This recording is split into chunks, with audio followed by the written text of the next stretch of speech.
Assalamualaikum warahmatullahi wabarakatuh. Bismillahirrahmanirrahim. Alhamdulillah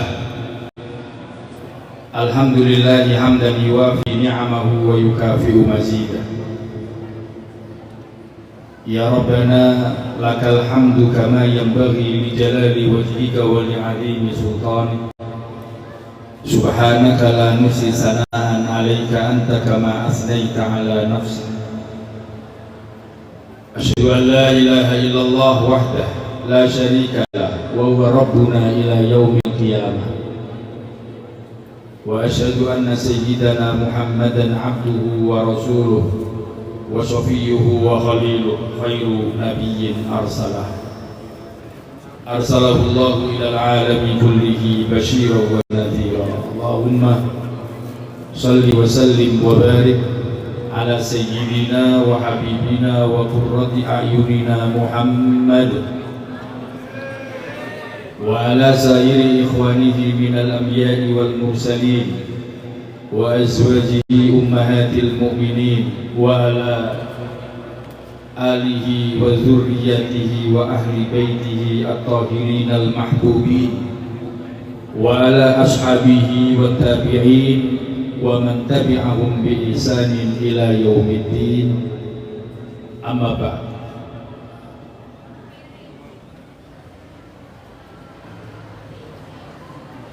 Kepada yang terhormat semua jajaran Dewan Guru yang ada di SMA Negeri 1 Bumiayu,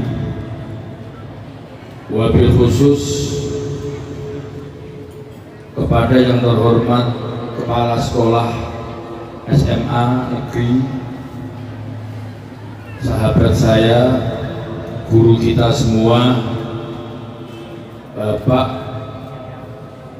Dr. Haji Ihdi Amin MPD, beserta seluruh jajaran Dewan Asatidz, semuanya yang saya muliakan dan semoga dimuliakan oleh Allah. Kepada panitia acara Isra Mi'raj di SMA Negeri Bumiayu, semuanya yang saya banggakan, adik-adik hadrah yang saya cintai, dan semua adik-adik siswa-siswi SMA Negeri 1 Bumiayu, semuanya tanpa terkecuali, semuanya yang saya banggakan. Semoga kalian semua selalu dibanggakan oleh agama Islam. Semoga kalian bisa membanggakan agama Islam. Amin ya rabbal alamin. Alhamdulillah, puji syukur kepada Allah. Alhamdulillah. Pada pagi hari ini, alhamdulillah, kita masih diberi kesempatan oleh Allah untuk melakukan kebaikan.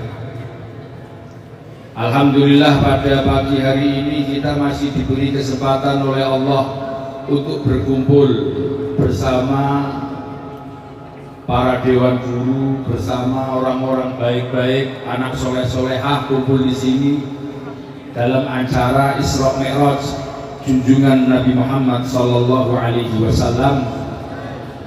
Semoga acara pagi hari ini akan menambahkan iman kita kepada Allah, akan menambahkan rasa yakin kita kepada Allah, akan menambahkan rasa butuh kita kepada Tuhan kita Allah Subhanahu wa Ta'ala. Imannya tambah kuat, imannya tambah sempurna, sehingga kita benar-benar menjadi hamba Allah yang dicintai Allah, yang dirahmati Allah. Amin ya robbal alamin. Adik-adik semuanya yang saya cintai,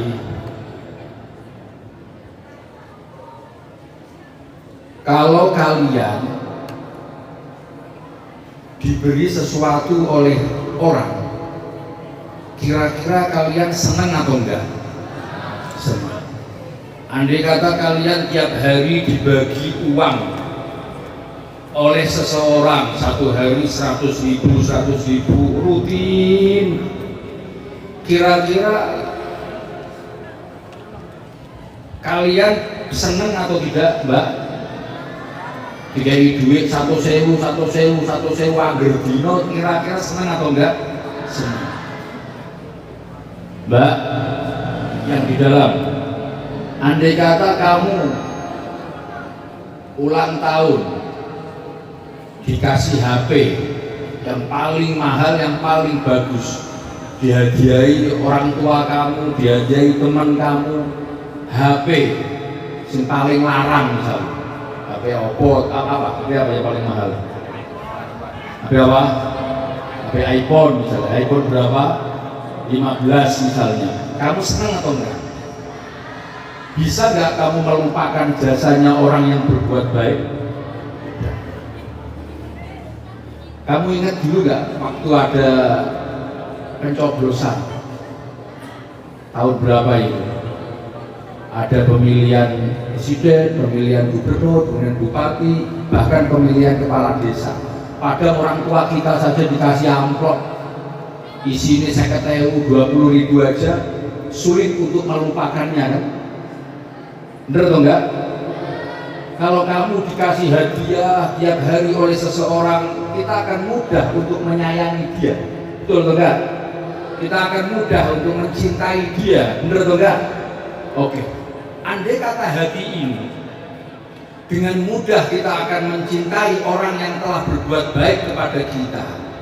Kamu bisa menghormati guru-guru kamu karena guru-guru kamu telah mengorbankan waktunya, telah memberikan semua ilmunya tiap hari kepada kamu. Akhirnya kamu mudah untuk menghormati guru-guru kamu, bisa menghormati dan mudah menghormati orang-orang yang telah berbuat baik kepada kamu.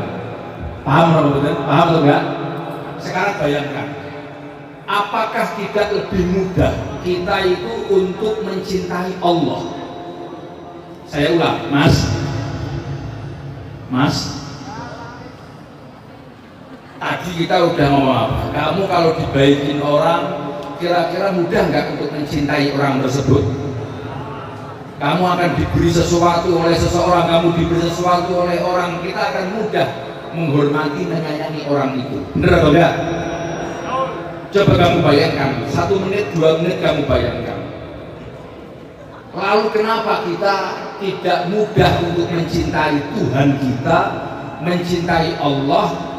Lagian toh Allah itu adalah Tuhan. Allah adalah Tuhan kita yang telah memberikan semuanya kepada kita. Emang ada anak SMA yang dulu saat mau lahir kamu bilang kepada Allah minta hidup? Ada? Kamu dulu saat di kandungan ibu kamu pernah kamu mengajukan proposal kepada Allah, rambutnya harus keriting, hidungnya harus mancung, kulitnya harus putih, minta yang cerdas, yang pintar? Pernah ada orang yang minta seperti itu kepada Tuhan kita? Tidak ada.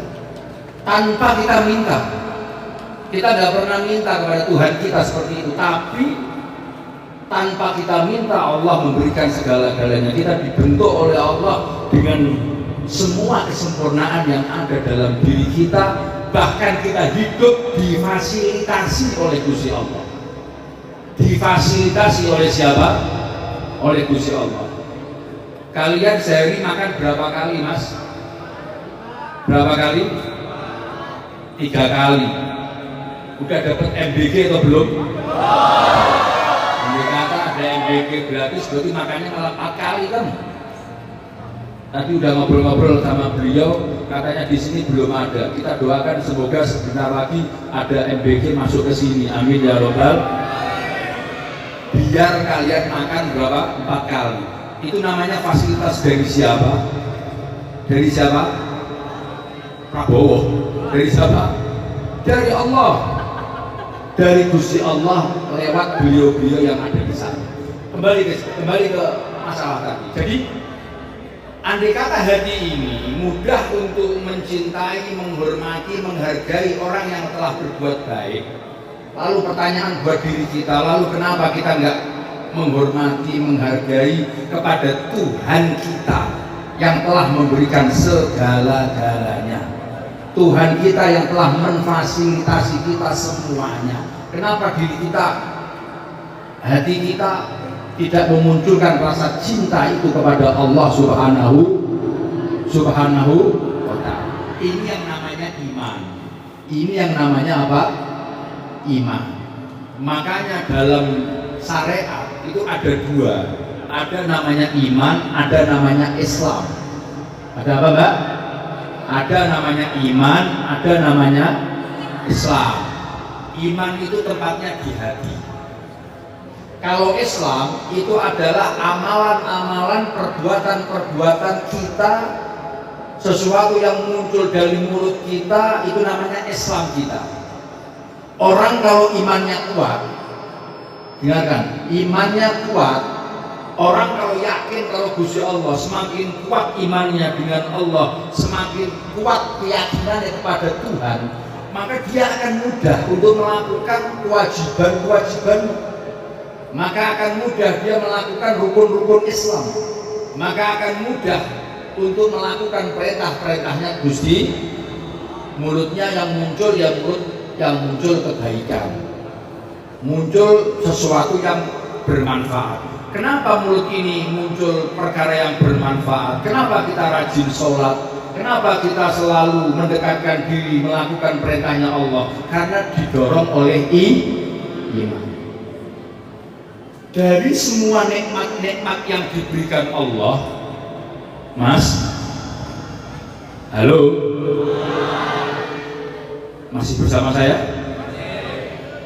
Dari semua nikmat-nikmat Allah, nikmat materi, nikmat duit, nikmat sehat, nikmat kamu punya motor, nikmat punya HP, nikmat apapun, termasuk nikmat iman dan Islam. Dari semua nikmat itu, yang paling besar adalah nikmat iman dan Islam.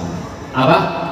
Nikmat iman dan itu yang harus kita pegang, itu yang harus kita pertahankan sampai sekarang. Nikmat apa? Iman dan Islam. Nikmat-nikmat yang lain boleh pergi, nikmat-nikmat yang lain boleh berganti-ganti, tapi nikmat iman dan Islam harus kita jaga sampai mati. Karena iman Islam inilah nanti yang ditanya oleh Allah di akhirat. Nah, kalian sekarang kumpul-kumpul siang-siang seperti ini, kumpul-kumpul di halaman, kumpul-kumpul di ruangan ini, apa tujuannya? Tujuannya tidak lain dan tidak bukan supaya menambahkan rasa iman kita kepada Gusti Allah, supaya muncul. Itulah yang harus kalian tanamkan dalam hati kamu. Itulah yang harus kamu yakini dalam hati kamu. Apa? Kita butuh Allah. Saya ulang, kita butuh Allah. Adik-adikku semuanya, nanti kira-kira manusia itu kan pasti akan mati. Benar atau enggak? Mati kan orang melihat tua atau muda. Orang mati tidak melihat dia itu guru atau murid. Mati siapapun akan mati. Yang kamu bawa mati itu bukan ijazah kamu. Yang kamu bawa mati itu apa? Amalan kamu. Nah, kamu bisa beramal baik, bisa bermanfaat untuk orang lain kalau di hatinya ada iman kepada Gusti Allah. Tapi sayang, imannya manusia itu kalau menurut ahli tauhid, Iman manusia itu bisa yazid, bisa bertambah, bisa yangkus, bisa berkurang. Saya ulang, iman manusia itu bisa yazid, bertambah, dan bisa yangkus, berkurang. Kalau kamu kumpul-kumpul di sini bersama para dewan guru, berkumpul di sekolahan kamu seperti ini, pasti imannya nambah. Orang mungkin kumpul karo gurune kok ana wong mabuk, nggak mungkin. Orang mungkin kumpul karo gurune di acara Isra Mi'raj malah pacaran, orang mungkin kan? Kenapa kamu nggak seperti itu? Karena imannya lagi kuat. Kenapa imannya lagi kuat? Karena posisi kamu ada di peringatan Isra Mi'raj. Tapi nggak tahu nanti kalau udah pulang, udah kumpul sama geng-gengnya, akhirnya muncul sumune, muncul buntute, muncul kelakuan-kelakuan yang tidak baik. Kenapa? Karena imannya yang iman turun, maka akan muncul kelakuan-kelakuan yang tidak baik. Iman turun, maka akan muncul kalimat-kalimat, lafaz-lafaz yang tidak baik. Karena iman posisinya lagi turun. Maka menjaga iman itu penting atau tidak? Penting. Menjaga iman itu sangat penting. Termasuk bisa menjaga iman itu posisi kamu di sekolahan, posisi kamu di madrasah, itu iman kamu terjaga. Kira-kira kamu bisa ingat ilmu, ingat pelajaran, ingat Allah, ingat Tuhan kamu, itu posisi di sekolahan atau lagi posisi di kafe? Di kafe atau sekolahan? Kafe. Kira-kira yang posisi kamu ingat Tuhan itu di mall atau di masjid? Masjid atau mall? Tapi kira-kira kalau kamu mbak-mbak disuruh milih, diajak ibu kamu di masjid sama di mall, kamu pilih mana? Pilih mana mbak? Kalau sama-sama diajak, bapakmu ngajak kamu ke masjid misalnya, tapi ibu kamu ngajak kamu ke mall, kamu pilih mana mas? Mall atau masjid? Masjid atau mall? Siapa suka mau masjid? Siapa suka mau masjid? Siapa suka mau masjid? Orang percaya saya, nggak percaya. Padahal kita tahu sing kira-kira iso jaga iman kita itu saat posisi kita di madrasah, di sekolah, di masjid, di musola bersama-sama orang soleh, itu posisi iman kita terjaga. Itu yang harus kita yakini dan itu yang harus kita jaga. Saya ingat ngendikannya Sayyidina Ali karramallahu wajhah. Sayyidina Ali menantunya Rasulullah pernah berkata bahwa nikmat yang paling besar yang diberikan oleh Allah itu adalah nikmatul iman wal Islam. Nikmat iman dan itu yang perlu kalian jaga. Kalian nggak apa-apa sekolah sampai setinggi-tingginya, habis SMA nanti kamu kuliah, mau jadi dokter silahkan, mau jadi apa, mau jadi guru silahkan, mau jadi tentara silahkan, mau jadi pejabat silahkan. Tapi yang penting apapun kamu, siapapun kamu, jadi apapun kalian, jangan sampai melepaskan iman dan Islam. Sing kira-kira kamu ingat Gusti Allah itu nyekel Quran atau nyekel HP mbak? Mbak, kamu bisa ingat Tuhan itu saat posisi kamu pegang HP atau pegang Quran? Jujur. Kamunya loh, saya nggak ngomong. Kalau pasti jawabannya megang Al-Quran. Nah kamu lebih sering megang Quran atau megang HP mbak? HP ini Cina, cekel orang pulsanya. Padahal nek nyekel HP kira-kira eling Gusti Allah atau tidak? Ingat Allah atau tidak? Sopo sing ngomong eling Gusti Allah? Sing ono kowe TikTokan, sing ono IG-an, sing ono Facebookan, medsosan. Bila perlu delok drama, delok Korea, delok ini. Apakah itu bisa mengingatkan kamu kepada Tuhan kamu? Bisa? Nek Al-Quran lagi iso eling karo Gusti, saat kita megang Al-Quran baru kita bisa ingat kepada Gusti Allah. Tapi delalah manusia itu kadang malah melupakan itu semuanya. Maka iman itu yazid, bisa bertambah, yangkus bisa berkurang. Lihat kondisinya kita, lihat lingkungannya kita, lihat dengan siapa kita berjalan. Anak-anakku semuanya. Jadi kita perlu bersyukur kepada Gusti Allah. Alhamdulillah pada pagi hari ini menjelang siang ini kita diberi kesempatan untuk menjaga iman kita oleh Gusti Allah. Kita diberi kesempatan oleh Allah untuk memperingati Isra Mi'rajnya Rasulullah supaya tambah yakin kita kepada Allah, tambah mantap kita kepada Allah Subhanahu wa ta'ala. Anak-anakku semuanya yang saya banggakan, yang saya cintai. Itu yang pertama. Yang kedua yang perlu saya sampaikan, ini sekalian otak saya ini. Kalian sekarang mencari ilmu. Kalian mencari apa? Mencari ilmu. Kalian mencari ilmu itu di dalam Islam. Islam itu sangat-sangat menghargai orang yang mencari ilmu. Saya ulang, Islam itu sangat mengapresiasi orang-orang yang mencari ilmu. Kalau di syariat Islam, para pencari ilmu itu dianggap orang-orang yang meneruskan wasiat Rasulullah. Apa?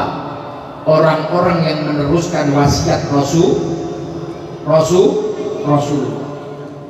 Bahkan ada ulama, Abu Sufyan Ats-Tsauri kalau tidak salah, pernah berkata, pangkat yang paling tinggi setelah kenabian, setelah pangkat jadi nabi, setelah pangkat rasul, itu adalah pangkat pencari ilmu. Siapa pencari ilmu? Ya kalian, orang-orang yang belajar mencari ilmu. Ilmu di sini tidak hanya ilmu agama, ilmu umum sekalipun. Kalau kamu niatnya baik, kalau kamu niatnya ikhlas, maka kamu, status kamu adalah orang yang pangkatnya di bawahnya Nabi, di bawahnya Rasul. Tidak ada pangkat yang mengalahkan pelajar, mahasiswa, santri, kecuali pangkat Nabi dan Rasul. Berarti santri, berarti siswa, berarti pelajar itu mulia atau enggak?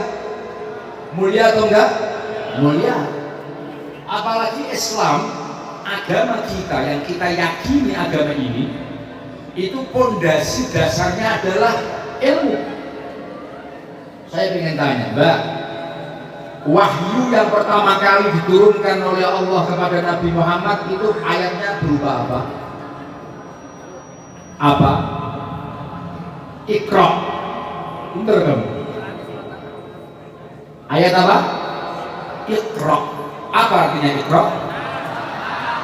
Bacalah. Oh, kamu disuruh baca. Bacalah. Kata-kata bacalah itu berarti disuruh belajar atau enggak? Suruh moco kamu. Orang yang moco, rajin baca, rajin membaca, rajin belajar, rajin ngaji, itu kelakuan santri, kelakuan siswa atau tidak? Itu kelakuan kalian.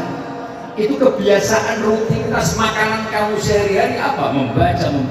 Islam pondasinya itu ilmu. Buktinya Allah Subhanahu wa ta'ala memerintahkan Nabi Muhammad pertama kali Iqra, bacalah wahai Muhammad. Berarti pondasi dasar awal Islam itu adalah ilmu. Makanya benar kata ulama, orang itu kalau dituntut, kalau belajar, kalau ngaji, kalau mencari ilmu, pangkatnya tinggi. Saya dulu di Syria pernah punya guru. Saya waktu belajar di Damaskus, Syria, punya guru namanya Syekh Muhammad Said Ramadan Al-Budi. Beliau guru saya yang paling banyak mempengaruhi hidup saya, luar biasa beliau. Syekh Budi, guru saya, itu pernah bercerita dalam suatu pelajarannya, dulu saat beliau berumur 13 tahun. 13 tahun itu kalau kira-kira sekolah di Indonesia kelas berapa? 13 tahun, kira-kira kelas berapa? 6. Satu SMP kurang lebihnya, atau kelas 6 atau kelas 1 SMP kurang lebih. Itu beliau dibawa oleh ayahnya, namanya Syekh Mula Ramadan Al-Budi. Dibawa oleh orang tuanya dari kampung, diajak ke Damaskus, Syria, ke kota, ke ibu kota. Ibu kotanya Syria namanya Damaskus. Kalau Arabnya namanya Damaskus. Damaskus atau Damaskus Syria. Itu beliau diajak oleh ayahnya ke kota. Kemudian di jalan Syekh Mula dan putranya namanya Syekh Said itu melihat orang lagi mengambil sampah, apa namanya bahasa sekarang? Pemulung. Ada seorang pemulung yang lagi ngambil sampah seperti itu. Akhirnya ayahnya Syekh Mula bilang kepada anaknya, "Wahai Said, andai kata saya meyakini dan saya melihat sesuatu yang bisa mendekatkan Allah itu lewat mengambil sampah, maka kamu wahai Said, anakku, pasti kamu tak suruh setiap hari, setiap jam untuk ngambil sampah. Tak jadikan kamu pemulung. Andai kata ngambil sampah itu bisa cepat mendekatkan diri kamu kepada Allah. Tapi wahai Said," ini nasihat guru saya, "tidak ada jalan yang paling cepat untuk bisa sampai kepada Allah mengalahkan jalan lewat ilmu, lewat jalur ilmu. Ketahuilah wahai Said, tidak ada jalan tol untuk menuju Allah yang mengalahkan jalur ilmu. Maka kamu wahai Said harus berjanji kepada saya, kamu sampai mati harus mencari ilmu supaya kamu dekat dengan Allah. Kamu mau berjanji sama saya?" Kata Syekh Mula. Akhirnya saya janji Abah. Akhirnya janji. Akhirnya beliau alhamdulillah jadi orang besar. Apa manfaat dari cerita ini? Wahai adik-adikku semuanya, dengarkan baik-baik. Kamu sekarang belajar di sini itu mencari apa? Mencari ilmu atau mencari ijazah? Mencari ilmu atau mencari ijazah? Kalau kamu mencari ijazah, berarti yang kamu cari itu dunia. Tapi yang kamu cari kok ilmunya, itu berarti yang kamu cari ridhonya Gusti. Karena ridhonya Allah itu di ilmunya, bukan di ijazahnya. Ijazah itu hanya bukti kamu pernah sekolah di sini. Yang kamu butuhkan bukan ijazahnya, tapi apa?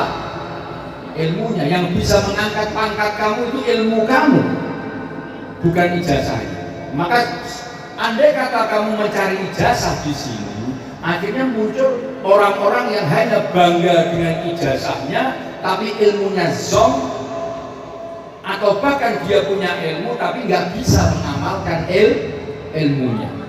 Jadi dari awal saya bilang apa? Ilmu itu jalan tol untuk bisa makrifat kepada Allah. Ilmu adalah jalan tol untuk kita bisa usul sampai kepada Tuhan kita, mengenal Tuhan kita.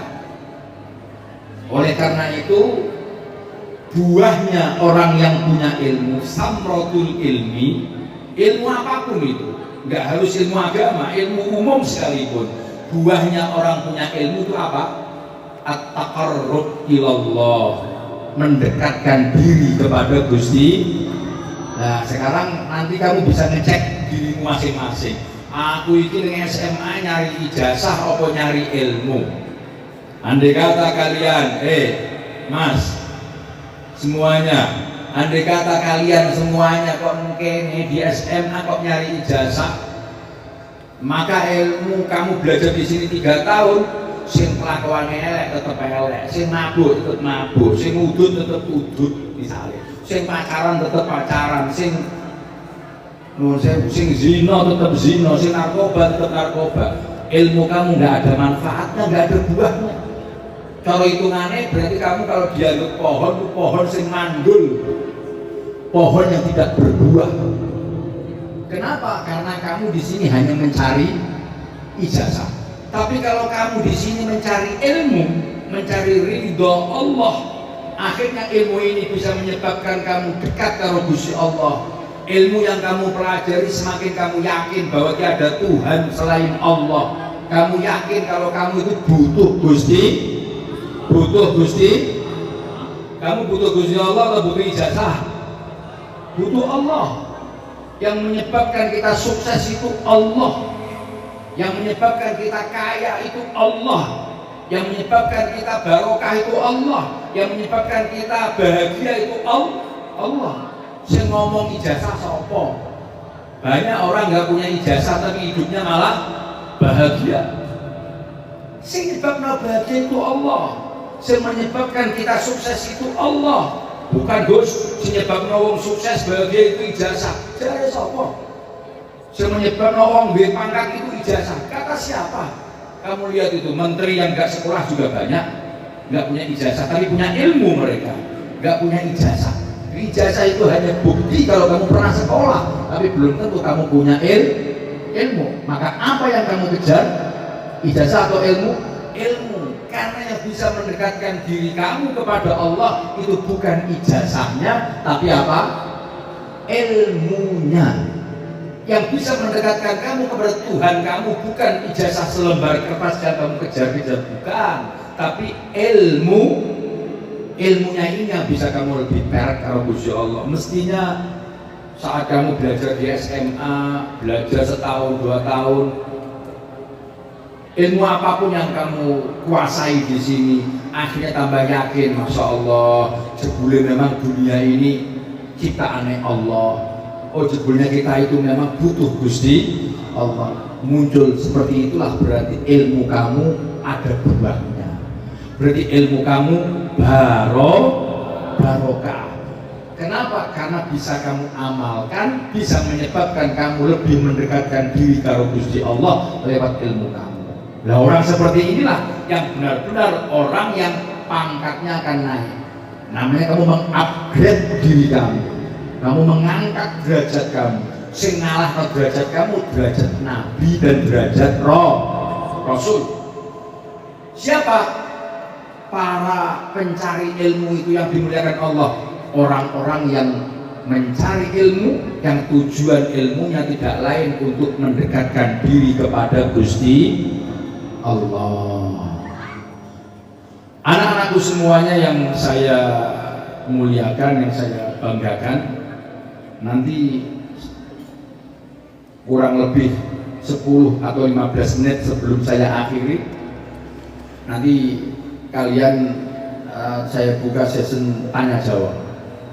Saya di sini, saya ngaji di sini kayaknya 5 kali ini semenjak saya di Benda.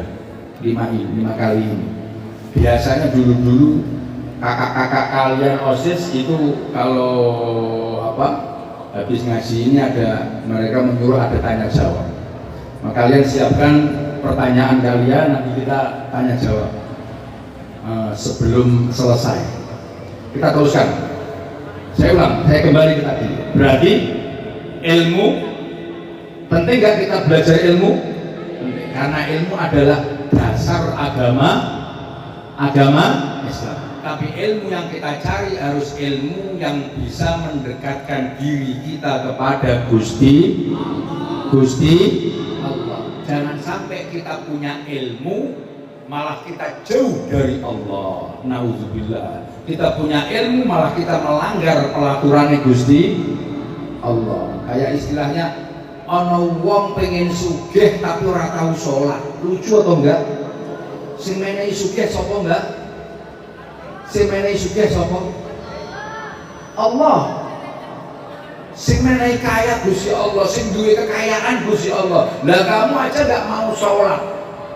Padahal Isra Mi'raj yang dilakukan oleh Rasulullah Muhammad SAW itu hasil dari Isra Mi'raj itu apa? Sholat. Lha mosok ana bocah, ana anak kok ora gelem salat padahal udah balik, tapi kok pengen sukses. Kaifa tatlubus sa'adah? Kaifa tatlubul ghina? Kaifa tatlubul jah? Bagaimana mungkin kamu itu mengharapkan jabatan, mengharapkan kesuksesan, mengharapkan kekayaan, wa anta lam tusolli, padahal kamu tidak pernah melakukan sholat, padahal kamu sholatnya bolong, padahal sholat kamu tidak pernah 5 kali. Lalu kok jaluk sukses? Padahal sebenarnya sukses siapa? Allah. Lalu kok jaluk jadi wong sing barokah? Padahal yang punya barokah siapa? Allah. Lalu kok jaluk sugih? Padahal yang punya kaya siapa? Allah. Maka jangan sampai bocah SMA negeri belajar tiap hari, kamu jangan sampai meninggalkan sholat. Buahnya Isra Mi'raj adalah kita harus semakin giat rajin sholat. Apalagi Isra Mi'raj itu kan lafadznya minal masjidil haram ilal masjidil aqsa, dari masjidil haram ke masjidil aqsa. Allah menyebut 2 masjid. Yang disebut masjid atau pasar, yang disebut oleh Allah ini masjid atau kafe, yang disebut ini masjid atau tempat karaoke. Masjid, dari Masjidil Haram ke Masjidil Aqsa. Makanya orang itu hidup di dunia ya tidak akan lepas dari masjid. Kowe nek kepengin uripmu selamat yo aja sampai lali karo masjid. Jangan sampai lupa dengan masjid. Apalagi nek kita mati biasanya mesti moro masjid, disolati ning masjid. Masjid minal masjidil haram ila masjidil aqsa, karena ini adalah buah dari hasil dari Isra Mi'raj. Mulane aja sampai lali karo kamu bisa sholat, rajin sholat, itu menunjukkan kamu mengamalkan ilmu kamu. Kamu menunjukkan berarti kamu punya ilmu, berarti kamu orang-orang yang diberkahi oleh Allah Subhanahu wa Ta'ala. Anak-anakku semua yang dimuliakan oleh Allah, itu yang kedua. Yang ketiga,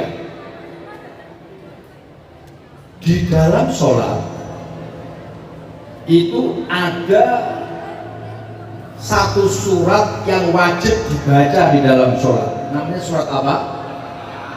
Surat apa? Al-Fatihah. Al-Fatihah itu ada berapa ayat, Mbak? Ada berapa? Ada berapa? 7.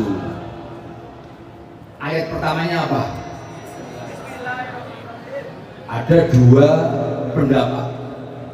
Ada yang mengatakan ayat pertamanya Al-Fatihah itu Bismillahirrahmanirrahim. Tapi ada pendapat kedua bahwa Fatihah itu diawali langsung Alhamdulillahirabbil alamin. Apapun itu, yang penting jumlahnya kudu 7. Kita cek. Andai kata kita mengikuti pendapat ulama hadis yang mengatakan bahwa Bismillah bagian Fatihah berarti Bismillahirrahmanirrahim. 1. 2-nya Alhamdulillahirabbil alamin Ar-Rahmanir-Rahim Maliki yaumiddin Iyyaka na'budu wa iyyaka nasta'in Ihdinas siratal mustaqim. Yang ke-7 Siratal ladzina an'amta 'alaihim ghairil maghdubi 'alaihim waladdallin. Ini berarti yang nomor 7 panjang. Itu kalau bismillahnya dianggap bagian dari alfa. Kalau menurut ulama yang mengikuti hadisnya Kanjeng Nabi yang mengatakan bismillah tidak termasuk Fatihah, yang diawali dengan alhamdulillah, berarti ayat pertama Alhamdulillahirabbil alamin. Pertamanya. Berarti bismillah itu bukan ayat pertama. Yang pertama apa? Menurut ulama tadi yang kedua Alhamdulillahirabbil alamin Ar-Rahmanir-Rahim Maliki yaumiddin.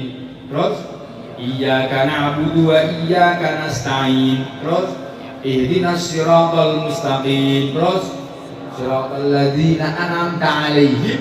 Ketujuh nih ghairil maghdubi 'alaihim waladdallin. Amin. Sama-sama harus jumlahnya 7. Baik kamu yang mengikuti bismillah termasuk Fatihah atau kamu mengikuti bismillah tidak termasuk Al-Fatihah. Oke. Pertama, bismillah. Biasanya orang sebelum baca surat itu biasanya membaca ta'awud dulu atau enggak? Ta'awud itu apa? Minta perlindungan kepada Allah dari, itu ada dalilnya, wa idza qara'tal qur'ana fasta'id billahi minasyaitonir. Akhirnya kalau kita baca Quran biasanya a'udzubillahi minasyaitonir, minta perlindungan kepada Allah dari godaan.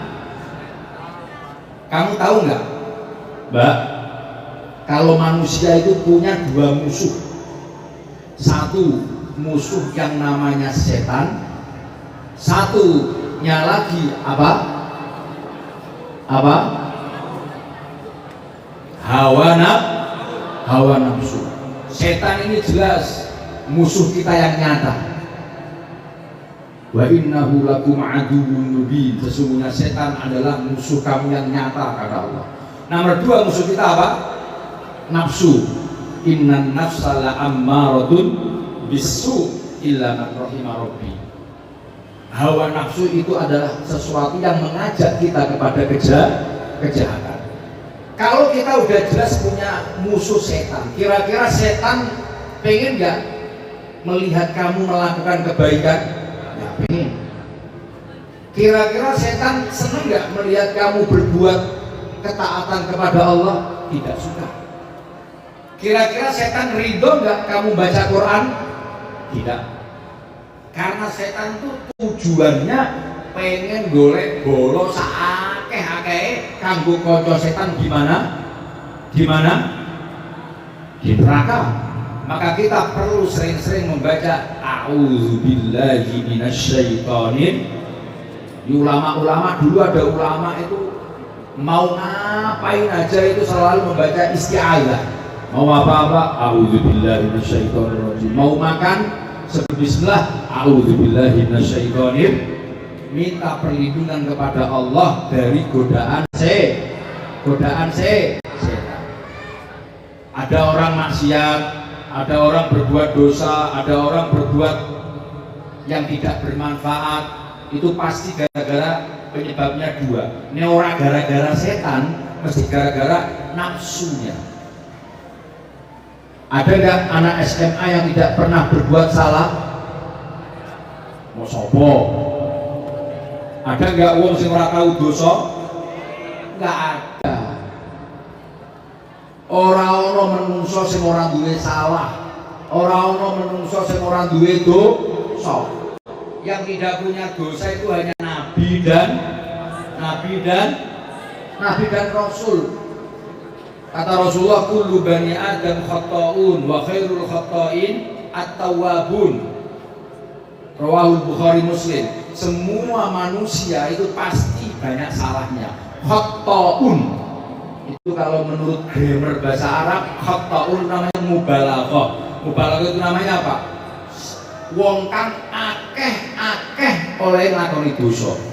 Itu yang berkata Rasulullah. Orang mungkin kanjeng Nabi goroh, wa ma yantiqu 'anil hawa in huwa illa wahyun yuha. Menungso mesti akeh dosane, kata Rasulullah. Orang menungso kecuali pasti banyak dosanya. Tidak terkecuali kita, kamu semuanya. Kita banyak dosa atau enggak? Kita banyak aibnya atau enggak? Banyak dosa atau enggak? Banyak. Tapi enaknya Rasulullah mengatakan wa khairul khata'in at-tawwabun. Dari sebaik-baiknya orang yang berbuat dosa itu, yang paling baik adalah orang yang mau bertaubat. Mas, di dunia ini nggak ada orang yang sempurna kan? Benar atau enggak? Hanya bedanya dosa kita mungkin berbeda-beda. Tapi yang jelas kita nggak mungkin orang duit dosa. Mungkin atau enggak? Ada enggak manusia yang tidak berdosa? Ada enggak manusia yang tidak punya aib? Ada enggak manusia yang enggak punya cacat? Saya punya dosa. Kamu punya dosa, hanya mungkin dosa saya, dosa kamu berbeda. Makanya apa? Ini rahasianya. Makanya dalam Islam, kita wong Islam tidak boleh menghina kepada pendosa. Saya ulang, makanya kita sebagai orang Islam dilarang ngece ngino karo wong sing gawe do. Andai kata ada orang kok menghina pendosa, ngece karo wong sing gawe dosa, kenapa kok dia mengece kepada orang lain? Karena dia merasa tidak berdosa. Karena dia merasa orang duwe dosa, akhirnya mudah lesan ini menghina orang yang berdosa. Kamu tahu iblis? Kamu tahu iblis? Sopo? Sopo? Kamu tahu iblis? Pernah dengar nama iblis? Favorit kamu iblis? Tahu? Iblis itu sampai sekarang tidak dimaafkan oleh Allah. Apa alasannya? Apa alasannya? Kenapa? Kenapa kok dia sombong? Kenapa kok dia merasa seperti itu? Karena dia tidak merasa bersalah. Padahal iblis salahnya berapa? Satu tok. Iblis itu salahnya satu tok, yaitu tidak mau sujud, gak mau menghormati Nabi Adam. Salahnya siji tok. Tapi gara-gara dia tidak mengakui kesalahannya, tidak merasa salah, akhirnya muncul sombong, aba wastakbara wa kana minal kafirin. Akhirnya matrudun wa mal'unun minallah. Dia dihina, diejek dan dilaknati oleh Gusti karena dia tidak mengakui dosanya. Padahal dosanya berapa? Satu. Lah saya, kamu, kita semuanya dosanya berapa? Gak hanya satu dosa kita. Andai kata dosa-dosa yang numpuk di diri kita kok gak pernah kita akui, gak pernah kita sadari, gak pernah kita itu merasa kita nyong dosanya akeh, oh nyong aib akeh, kita gak rasa salah, gak rasa berdosa. Itu bahaya. Wong seperti itu ngalahno iblis.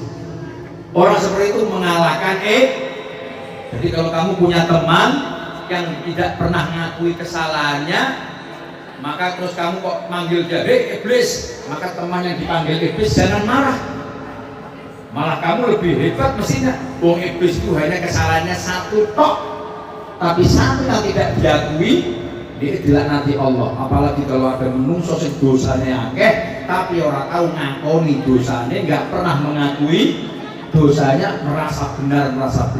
Bahaya atau enggak? Kamu melihat teman kamu mabuk. Mabuk itu haram atau tidak? Haram.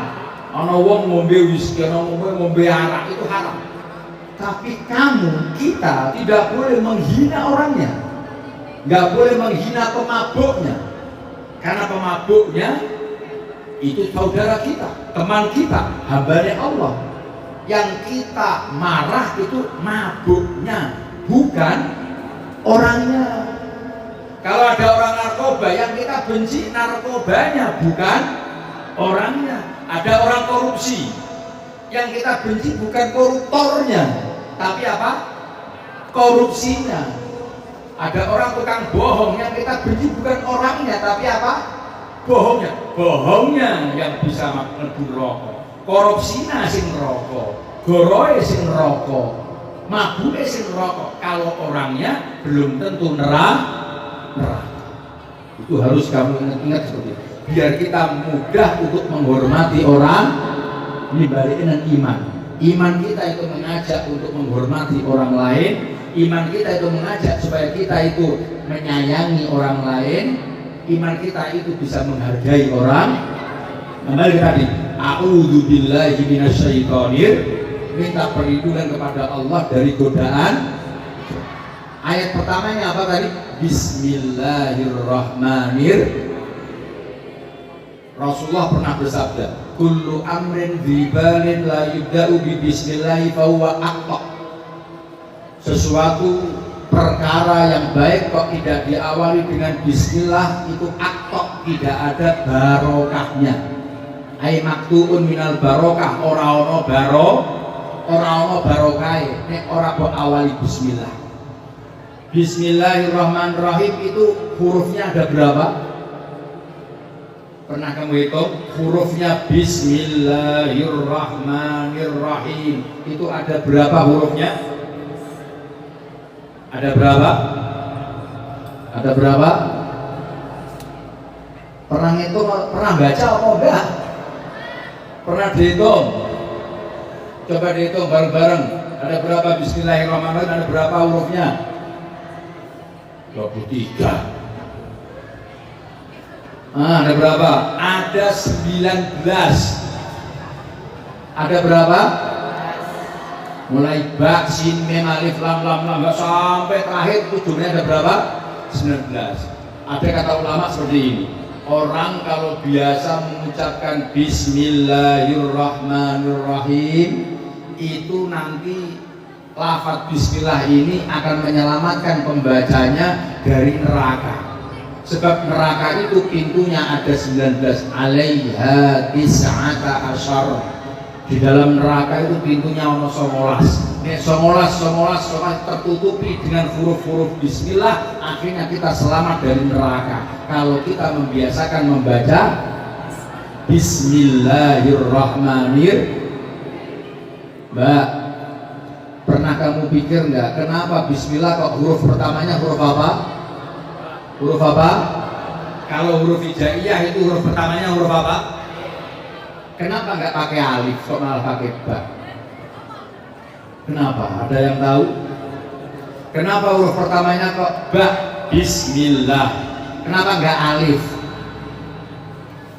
Karena kata ulama-ulama, huruf ba itu adalah huruf yang pertama kali diucapkan oleh manusia saat di dalam perut ibunya.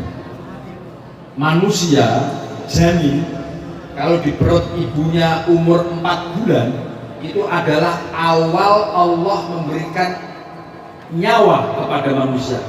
Jadi ngekei nyawa itu saat umurnya berapa? 4 bulan. Kemudian setelah diberi nyawa, Allah bertanya, alastu birabbikum, apakah aku bukan Tuhan kamu? Kata Allah. Semua janin yang ada di perut ibunya, apapun agamanya, pasti di dalam perut ngomongnya apa? Bala. Nggih. Bala itu huruf pertamanya apa? Ba. Makanya Bismillah diawali dengan huruf ba. Bismillahirrahmanirrahim. Dan huruf ba itu harokatnya di fathah atau dhamma atau kasroh. Siapa yang ngomong fathah? Ba-nya tadi di fathah, kasroh atau dhamma? Kasroh. Kasroh itu di atas atau bawah? Bawah. Bawah itu maknanya apa? Maknanya manusia itu kudu andap asor. Manusia kudu tawaduk. Karena bak kasroh itu menunjukkan manusia kudu tawaduk. Maka seorang pelajar, seorang santri, seorang siswa itu nih tambah ilmunya, maka dia akan semakin tawaduk, akan semakin berilmu, tambah dilu. Karena kayak huruf bak yang di kasroh dilu, artinya wong duwe ilmu ora oleh gak oleh harus tawaduk. Ba kasroh. Bismillahirrahmanirrahim. Aku nyebut asmane Allah Ar-Rahman kang maha welas asih ing dalem donya akhirat, Ar-Rahim kang maha welas asih ing dalem akhirat bloko. Mbak, kenapa di Bismillah kok Allah menggunakan lafaz Ar-Rahman dan Ar-Rahim yang artinya apa? Kasih sayang. Kenapa nggak pakai sifat-sifat yang lainnya? Al-Qahar, Tuhan yang maha memaksa. Al-Jabbar, Tuhan yang sombong. Tapi kalau Allah memilihnya Bismillahirrahmanirrahim, kok tidak Bismillahi Al-Qahharil Jabbar? Kok bukan Bismillahi Al-Mutakabbir Muta'ali? Kok nggak pakai sifat-sifat yang seperti itu? Kenapa pakai sifat kasih sayang? Pelajarannya adalah supaya umat manusia itu mendahulukan kasih sayang. Wong iku kudu muncul iman kepada orang harus punya sifat Rahman Rahim sebagaimana sifatnya Gusti mendahulukan kasih. Seorang murid menghormati gurunya, kudu muncul kasih sayang sama gurunya, akhirnya menghormati gurunya. Gurune kudu sayang karo muridnya karena Allah mempunyai sifat Rahman. Bismillahirrahmanirrahim. Anak-anakku semuanya yang saya muliakan, yang saya cintai, wis pas 1 jam kurang 5 menit. Oke, cukup ini saja materinya. Sekarang saya buka sesi pertanyaan.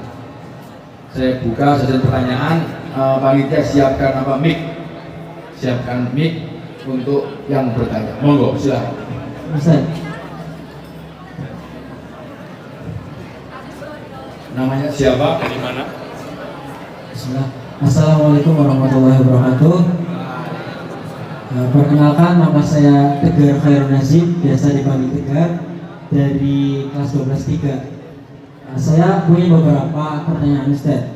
Yang pertama yaitu di dalam sholat kita kan sering mendengar imam itu berkata sawu-subuhakum. Nah, tapi saya tuh belum tahu apa sih maknanya. Apa sih kenapa kita harus meluruskan dan merapatkan saf? Itu tahu artinya. Yaitu. Saya nggak tahu artinya, itu kamu tahu artinya. Apa ciri-cirinya saf yang lurus dan rapat? Yeah. Terus gini Ustaz. Misal ada seseorang yang kesiangan atau lupa waktu sholat, misal subuh bangunnya jam 10, apa kita harus sholat subuh atau kita harus tinggalkan? Ini kamu curhat. Ya gitu Ustaz. Nah terus apabila ada makmum yang telat dan imam sudah ruku atau i'tidal atau sujud, maka makmum itu harus melaksanakan apa Ustaz? Apa harus takbir dulu, baca Al-Fatihah, atau lalu mengejar imam atau gimana Ustaz? Terus ada lagi Ustaz, satu lagi Ustaz, apakah ketika kita sholat munfarid atau sendirian kita itu harus membaca dengan jahar atau keras gitu Ustaz, ketika kita sholat isya atau subuh sendirian Ustaz? Gitu Ustaz, dulunya. Oke. Ada lagi pertanyaannya dari Mbak? Ayo monggo. Assalamualaikum warahmatullahi wabarakatuh. Perkenalkan, saya Bunga Nasihatul Sabrina dari kelas 11-1. Izin bertanya Ustadz, bagaimana sih caranya supaya kita itu sebagai generasi muda selalu konsisten menjaga iman kita tetap naik? Dan langkah-langkah seperti apa yang harus kita jalani apabila kita ingin kembali dekat dengan Allah, karena saat ini merasa sedang jauh dengan Allah. Seperti itu Ustaz. Terima kasih. Wassalamualaikum warahmatullahi wabarakatuh. Lagi? Das. Ya, itu.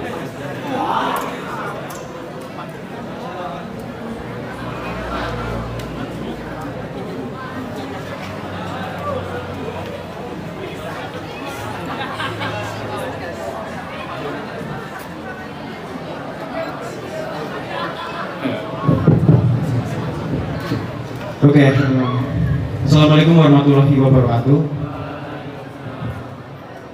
Perkenalkan, nama saya Arjun dari kelas 12-10. Ini Gus, kita sebagai seorang muslim ya, kan kita di dunia tidak cuma muslim. Bagaimana cara kita menyanggah argumen atau menjawab pertanyaan dari orang yang bisa dibilang gak percaya agama atau meyakini kalau agama itu dibuat atau bisa dibilang agnostik ya. Misalnya aja ini Islam kan orang-orang bilang, orang yang tidak percaya agama itu bilang itu gak make sense, gak masuk akal. Nah kita sebagai muslim nih gimana menyanggahnya atau menjawabnya gitu? Terima kasih Gus. Nggak cukup 3 kali, 3 dulu. Oke. Tadi pertanyaan dari siapa? Mas siapa? Tegar. Mas Tegar. 4 pertanyaan. Pertanyaan yang pertama tentang apa? lupa kata tulis tentang soft. Oke. Sawu sufakum. Jadi seorang imam di dalam ilmu fikih, imam itu juga harus ada kriteria syarat-syarat tertentu. Imam sholat, imam jamaah itu mestinya secara teoritis dari fikih itu juga harus ada syarat-syaratnya. Tentunya harus tahu cara-caranya, harus pokoknya dibahas dalam ilmu fikih. Termasuk kesunatan seorang imam itu sebelum dia mulai sholat itu mengingatkan kepada makmumnya untuk meluruskan shaf. Jadi yang sering kamu dengar, misalnya ada imam ngomong sawu sufufakum misalnya, luruskan shaf kamu, luruskan shaf kalian. Kenapa? Karena ini sesuai dengan perintahnya Kanjeng Nabi di dalam sholat itu, shaf itu harus lurus. Maknanya lurus, jangan sampai ada kosong. Artinya gini, shaf pertama, misalnya shaf awal, itu jangan sampai kamu buat shaf kedua sebelum shaf pertama penuh. Oke, itu pertama. Kedua, andai kata kamu membuat shaf itu yang kudu lurus itu kan harus itu apanya? Kakinya atau ininya? Aslinya bukan kakinya, ininya. Pundaknya harus nempel dengan pundak temennya. Apa manfaatnya kakinya sampai seperti ini loh? Maksud sholat seperti ini, malah orang gagah belas. Ini gak nempel gak apa-apa kakinya, yang penting pundaknya nempel. Menempelkan pundak satu dengan yang lainnya itu udah namanya tasfiyatus sufuf, meratakan shaf. Karena ada hadis kalau misalnya shaf itu kok ada lubangnya, itu akan mudah dimasukin oleh setan lubang itu, sehingga malah setan akan mengganggu yang lainnya. Sampai ada cara dalam ilmu fikih, andai kata kamu makmum masbuk terlambat datang, shaf pertama udah penuh, kamu datang shaf kedua kok sendirian, kecuali kamu tahu dan yakin nanti akan ada makmum lagi, maka kamu nggak apa-apa membuka shaf kedua, karena kamu yakin nanti ada yang datang lagi, atau kamu tahu di toilet ada orang yang mau jamaah, nggak apa-apa kamu di shaf kedua sendirian, karena kamu yakin akan ada orang lain. Andai kata kamu nggak yakin ada orang baru datang, ada orang lain datang, maka kamu yang akan membuka shaf kedua, ada caranya juga. Apa itu? Menarik orang di depan kamu untuk mundur ke belakang, membantu kamu supaya kamu itu dianggap membuka shaf kedua. Itu juga ada cara-cara seperti itu. Nah, nanti kalau lubang Gus yang shaf pertamanya, nah nanti kalau misalnya ada yang baru datang, itu baru datang masuk ke shaf pertama tadi. Biasanya kalau shaf pertama seperti ini, misalnya shaf pertama ada orang 3 ini, misalnya kamu datang, maka saat kamu tarik seperti saya ke belakang dengan kamu, maka supaya nanti kalau ada orang datang nggak masuk ke sini, caranya apa? Ini geser sini, nanti supaya ada yang masuk lagi ke shaf awal yang tadi, biar nggak melewati jamaah yang kedua. Itu semua teori yang ada dalam ilmu fikih. Itu makna sawu sufufakum yang pertama. Yang kedua,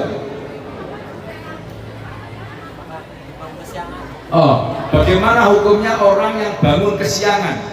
Bagaimana hukumnya orang yang bangun kesiangan? Dengarkan baik-baik. Secara hukum asal, sholat itu adalah ibadah yang sudah ditentukan waktunya oleh Allah. Kita mauquta, kata Allah. Sholat itu adalah sholat ibadah yang udah diberi waktu spesial oleh Allah. Subuh ada waktunya sendiri, zuhur ada waktu sendiri. Secara hukum asal, sholat itu ya harus di dalam waktunya. Tapi barokah dulu Rasulullah itu pernah, Rasulullah itu pernah kesiangan juga habis perang. Pernah suatu ketika Rasulullah habis perang dini hari, kira-kira subuh kurang sejaman, itu Nabi Muhammad istirahat, saking capeknya dari perang, dengan para sahabat istirahat, dan beliau memerintahkan beberapa sahabat yang kuat untuk menjaga, termasuk Bilal, kamu gak usah tidur, nanti tolong kira-kira fajar bangunkan kita, kata Rasulullah. Kemudian Kanjeng Nabi bersama para sahabat tidur semua, kecuali yang jaga. Nanti fajar dia akan membangunkan semuanya supaya sholat subuh. Delalah kersane Gusti Allah. Barokahnya hadis ini. Sayyidina Bilal yang disuruh untuk melek, untuk bangun, delalah ngantuk juga. Tidur semuanya, bangun-bangun.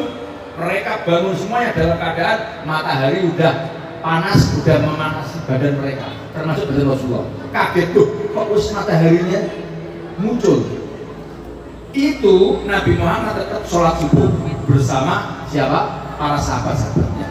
Barokahnya cerita ini, akhirnya ulama mengatakan kalau ada orang uzur sampai kehilangan waktunya sholatnya di luar waktunya, entah itu karena lupa, karena sakit, karena kelupaan atau karena ketiduran, maka hukumnya wajib tetap sholat. Namanya dalam istilah fikih namanya sholat qadhaan. Qadha itu mengulang sholat yang pernah kita tinggalkan di luar sholat, itu namanya di luar waktu sholat, itu namanya qadha. Bagaimana hukumnya qadha? Wajib.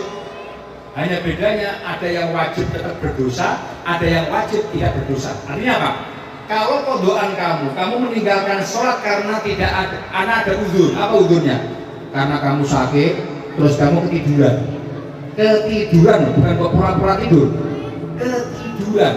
Contohnya seperti ini, kamu habis sekolah nanti ini jam 11 sampai rumah misalnya, terus kamu capek, terus kamu tidur, kemudian kamu bangun, biasanya kamu jam 1, jam 2 bangun, delalah kamu jam 11 tidur, kebablasan bangun jam 3, udah masuk waktu asar, padahal kamu belum sholat zuhur. Itu namanya kamu meninggalkan sholat karena ada uzur, ketiduran. Bagaimana? Tetap wajib qadha dan kamu tidak dianggap berdosa karena ada uzur. Yang namanya dosa itu kalau kamu tidurnya jam 2 atau jam 1 udah masuk waktu zuhur atau belum? Udah. Kamu tidur jam 1 siang, posisi kamu belum zuhur, kamu juga bisa dan kuat sholat zuhur, tapi kamu ngomong nanti aja lah. Akhirnya kamu tidur, bangun kamu jam 4 dalam posisi kamu belum zuhur, itu yang namanya berdosa. Tapi tetap harus qadha, namanya qadha dan berdosa. Kamu qadha dan berdosa ini lebih baik daripada kamu meninggalkan sholat. Saya ulang, kamu qadha yang dihukumi berdosa seperti contoh tadi itu lebih baik daripada kamu meninggalkan atau malah sama sekali nggak mau melakukan sholat, lebih bahaya. Mas, ingat pesannya Rasulullah, awwalu ma yuhasabu bihil mar'u as-sholah. Pertama kali yang akan dihitung, dilihat oleh Allah di akhirat setiap manusia adalah sholatnya. Andai kata kamu mulai balik sampai kamu mati, ada satu sholat yang kamu tinggalkan, maka kamu akan dihisab oleh Allah. Malah justru nanti Allah akan ngecek semua amal-amal kamu yang lainnya. Tapi andai kata kamu sholatnya full, orang tahu bolos sholat, orang tahu bolong sholatnya, mulai kamu balik sampai kamu mati, boleh jadi malah yang lainnya tidak dilihat oleh Allah, karena Allah juga melihat sholat terus penuh, akhirnya kamu malah lolos malah. Maka jangan sampai berani-berani ninggalin sholat, saking pentingnya sholat. Kamu kok misalnya ketiduran, qadha hukumnya wajib, mengulang sholat di luar waktu karena kamu ada uzur wajib. Kalau nggak ada uzur wajib qadha dan berdosa. Tapi itu lebih baik daripada kamu sama sekali tidak sholat. Bagaimana hukumnya? Ini saya tanya sendiri. Ini mungkin kamu lakukan. Ono wong urip ning donya, dia sadar dia meninggalkan sholat, tapi dia lupa berapa kali dia meninggalkan sholat. Berapa kali? Lupa. Caranya gimana? Ilmu fikih mengatakan kalau kamu yakin pernah berulang-ulang kali ora ketung tinggal sholat, tapi kamu pengen hijrah, kamu pengen jadi wong apik, caranya nek iso setiap sholat kamu lakukan dua kali. Subuh 2 kali, sholat subuh pertama hari ini qadhaan yang kemarin, nanti zuhur juga 2 kali, terus seperti itu sampai kamu yakin kira-kira sholat kamu udah penuh semuanya. Seperti itu caranya. Pertanyaan yang ketiga, makmum masbuk. Makmum masbuk adalah makmum yang tidak bertemu dengan takbiratul ihramnya imam. Itu namanya masbuk. Makmum masbuk itu masuk ke rombongannya imam pas apa? Pas apapun yang kamu lihat posisi imam. Posisi imam sujud, langsung kamu sujud. Posisi imam duduk, langsung kamu duduk. Gak usah nunggu sampai dia berdiri lagi. Termasuk adabnya seorang makmum yang terlambat, itu dia masuk ke rombongan langsung mengikuti posisi apapun yang dilakukan oleh imam. Gak usah nunggu dia berdiri lagi. Nek cara ilmu fikih kamu kalau nunggu seperti itu malah hukumnya kamu gak punya adab. Orang makmum juga harus punya adab. Adabnya apa? Kok imamnya lagi sujud, kamu Allahu Akbar, langsung sujud. Tapi kalau kamu seperti itu, kamu gak dihitung satu rakaat. Seorang makmum masbuk dihitung rakaatnya satu kalau menemukan posisi imam dalam keadaan rukuk. Dalam keadaan apa? Rukuk. Nek imamnya rukuk seperti ini, kamu masuk makmum langsung ikuti Allahu Akbar, kamu ikut rukuk. Selama rukuk kamu kok tumukninah, anteng, ada gerakan perubahan dari berdiri menjadi seperti ini, ada antengnya. Berarti kamu rukuknya tumukninah bersama imam, itu udah dianggap satu rakaat. Loh, kok satu rakaat? Terus kan dia tadi berarti hanya takbiratul ihram langsung rukuk. Takbiratul ihram langsung rukuk. Kira-kira dari takbiratul ihram ke rukuk dia kehilangan rukunnya sholat apa saja? Fatihah, apalagi? Wajib kan udah Allahu Akbar tadi. Kan Allahu Akbar langsung rukuk kan? Makmum masbuk Allahu Akbar langsung rukuk. Dia kehilangan apa? Apa yang enggak dia lakukan? Membaca Fatihah. Ya kan? Padahal Fatihah termasuk rukunnya puasa. Rukunnya sholat, termasuk rukunnya Allah. Ana imam rukuk, saya Allahu Akbar langsung rukuk seperti ini. Berarti saya kehilangan Fatihah. Apakah seperti itu termasuk satu rakaat? Termasuk satu rakaat jika kamu mengikuti imam dalam keadaan rukuk, posisi rukuk kamu udah tumukninah. Lah Fatihah piye? Fatihah kamu ditanggung imam. Makanya Kanjeng Nabi pernah bersabda dalam sebuah hadis, qiraatul imam, qiraatul makmum. Bacaan Fatihahnya imam akan gendong, akan membawa, akan mikul, akan bertanggung jawab kepada bacaan Fatihahnya makmum. Artinya bacaan Fatihahnya makmum dijamin udah dirombong sama Fatihah si imam. Jadi seperti itu. Jangan kamu tunggu langsung melak rukuk. Dia melak rukuk bareng imam, dihitung satu rakaat. Kemudian yang munfarid gimana? Oh, sholat munfarid. Sholat itu ada dua jenis. Ada yang jahron, ada yang sirron. Jahron itu dibaca dengan suara keras. Keras itu dengan suara kamu kira-kira orang lain dengan suara kamu. Suara kamu kira-kira orang lain dengan suara kamu. Takbiratul ihram, Allahu Akbar. Itu ucapan apa gerakan? Ucapan. Setelah itu apalagi yang kauli? Yang ucapan. Baca Fatihah. Kemudian apa?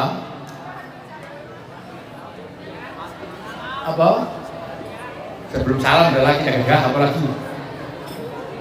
Apa? Tahiyat ada dua. Tahiyat yang mana? Tahiyat awal itu bukan rukun, itu sunnah. Nah kamu lakukan nggak apa-apa. Tahiyat akhir, baca sholawat kepada Nabi, baca sholawat kepada keluarganya Kanjeng Nabi, terus salam. Itu rukun berbentuk ucapan. Ada lagi rukun berbentuk tingkah laku, bentuk gerakan. Contohnya kayak rukuk, iktidal, sujud, berdiri, duduk, itu gerakan. Oke. Kalau rukun yang berbentuk ucapan, kalau sholatnya sir itu pelan-pelan. Ada sholat yang di siang hari, zuhur dan asar, itu sir, pelan-pelan. Tapi walaupun pelan-pelan, itu minimal kowe nek maca kupingmu kudu krungu dewek. Walaupun sir pelan-pelan, tapi kamu harus melafadzkan kira-kira kupingmu kudu krungu. Seperti telinga saya harus dengar sendiri. Itu namanya sir.